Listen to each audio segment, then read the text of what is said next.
to play music for us. I met Johnny he was about in 8th grade. He and Rex were a little band, I think it was called Mississippi Dragon, I think, was that? Yeah. Anyway, they were doing a birthday party in Litchfield. I don't know where it was, someplace on the old highway, Region Hall or something for 8th graders. I think a Joey restaurant, I don't know. Anyway, we went by and I thought, this kid is good. This kid's in 8th grade, he and Rex are great. He's good enough to be in my band, and I'm a senior.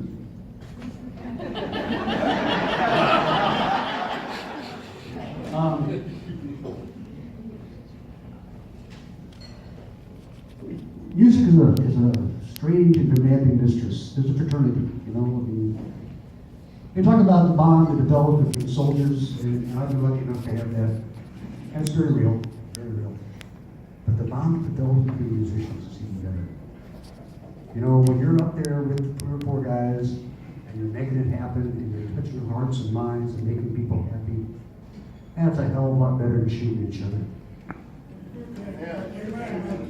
And I was lucky enough to play with Johnny in 2 different bands. 2 different bands, lucky enough. And I got to see him fall off the drum stool in both of those bands. I did. No, it was 1971 at the Coliseum Ballroom in Nevada. The band was Sea Dog. You don't have a Sea Dog picture back there. That's all right. Anyway, it was we were the house band at the Coliseum back then for a while. Played about every 2 weeks, and we got those Thanksgivings, Christmas, New Year's, all those fat nights when we knew this would be a big, big crowd. And that was Rick Rayburn, Pete Bauschitz, Johnny, me, and Rex. Had a girl named Jackie that sang kind of like a Fellini version of Donnie and Marie. That was us. And about 10:30 that night, we're up there. I don't remember what song we're doing. Don't ask me. But suddenly, out of the corner of my eye, I saw Jackie kind of go down. And she came back up with a turkey leg. You ever see a dog look at a June bug on the TV screen? Somebody had snuck that turkey leg in their pocket, and about 10:30 at night, threw it at the band, hit her in the head. She had a mark for about 3 or 4 days, as I remember. And she had that look on her face, that Kenny Hill look, like, what the? Johnny got tickled, laughed so hard he fell off the drum stool. We all did. Had to start the song over again. We all get together and we still would tell that story all these many years later. Somebody snuck that darn thing into the ballroom. Why? Who does that? Well, it happened again. He fell off the bar stool and we were in Emerald City. And we were playing the old Hokie Lounge. John, you remember that place. We got thrown out, actually. They didn't like us much. And about the end of the third set, I think, the guy told us, we're going to give you this much money, and you guys go on, get out of here. And I said, I got a union contract. He said, I blow up union halls. And Johnny said, take the money, let's go. I think it was second set or something. And you remember that the place had a little indentation in a closet. The band played in there, and he had to put the PA system out there. Well, somebody had been drinking real good and sat down in a chair with his head back in our PA system. About half passed out. And Johnny saw it. So we all snuck back up real quietly, and he got his drums, and we all got in position. Yeah. What are we going to do? I said, pick up the pieces, average white band.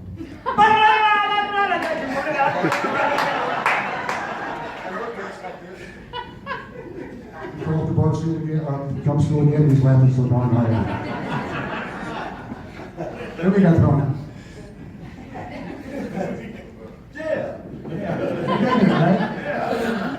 Thrown out of the best places in town. I booked you, so stick with me. I'll take the places you'll never want to go with. They talk about the bond that develops between musicians, and like I said, it's very true. It's very deep. It's very emotional. We know when we get sick. We care when we die. We all come together. It's just a happy thing. It's a great thing. I'm happy to be part of it all these years. Johnny, we went to Atlanta with our Emerald City because Johnny wanted to go someplace. Let's go someplace this summer. I'm tired of the American Lounge. I'm tired of Gaffers. I'm tired of the elevator. I want to go someplace. The best thing we could find, and I want to make sure I get these numbers right. There's a place in Atlanta, Georgia, called the Paint Store. Terrible dive.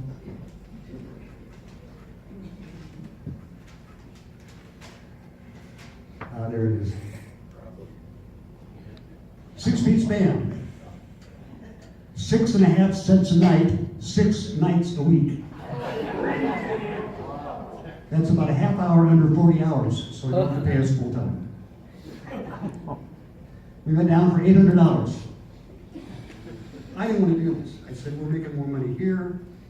You've never been on the road, Johnny. You don't know what it's all about. Carl and I had. Johnny wanted to go someplace. And just to keep the band together, we went to Atlanta.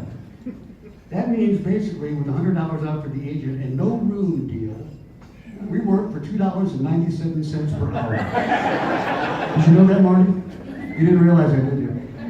That's $19.30 a night. That's less than when I started when I was 15.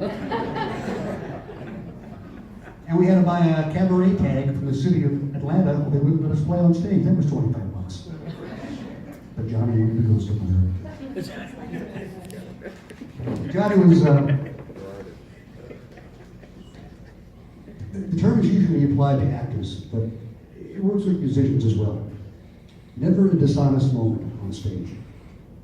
He never did. He was always in the moment, giving that moment everything he had, fully participating. Never ever a dishonest moment on stage. Give it all. You can't ask more than that from anybody. And Johnny was that way off stage too. He was always just there, just giving whatever he could to wherever he could do it. It's pretty great stuff, Now comes a rough time. Rough stuff, the grief, It takes a while.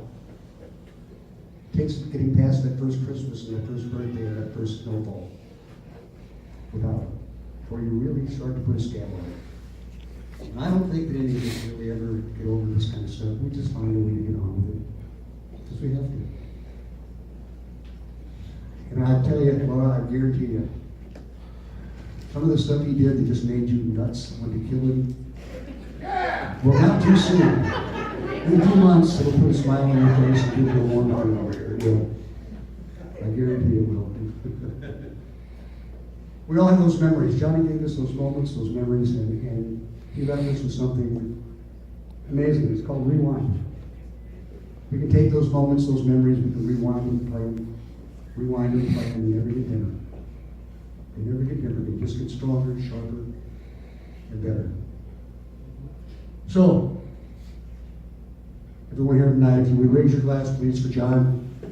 Let's remember our friend. And when the fortune may befall us, let's remember this moment, this honest moment, when we're all here in the spirit of compassion and love to say goodbye to our friend John. Carry it with you wherever you can, as long as you can. And stay with us tonight. It's been a moment. Marty Nagel's in the band with us. He's going to come up and say a couple words as well. My friend Marty Nagel. Thank you.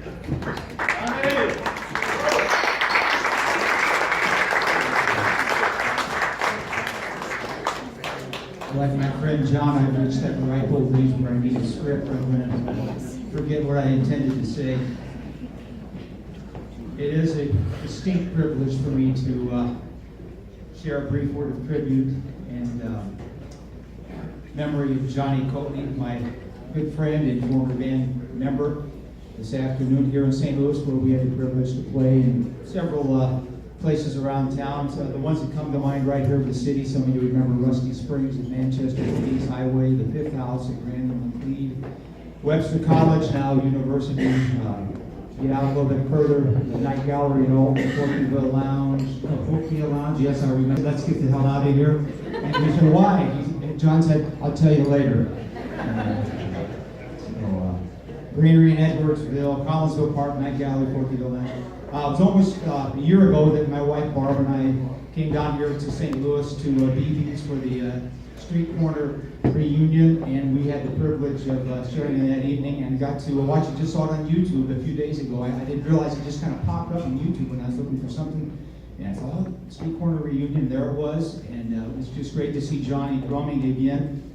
I wasn't able to attend the get together back in September in Litchfield when the guys got back together again. Our son got married out in Colorado, but I told another friend about it, Jeff Boston, who played with Johnny and I in a different band, and he went in, he said, you know what, I walked in there and he said, I without knowing where I was or who was there, I could have walked in and said, that's Johnny Coatney drumming.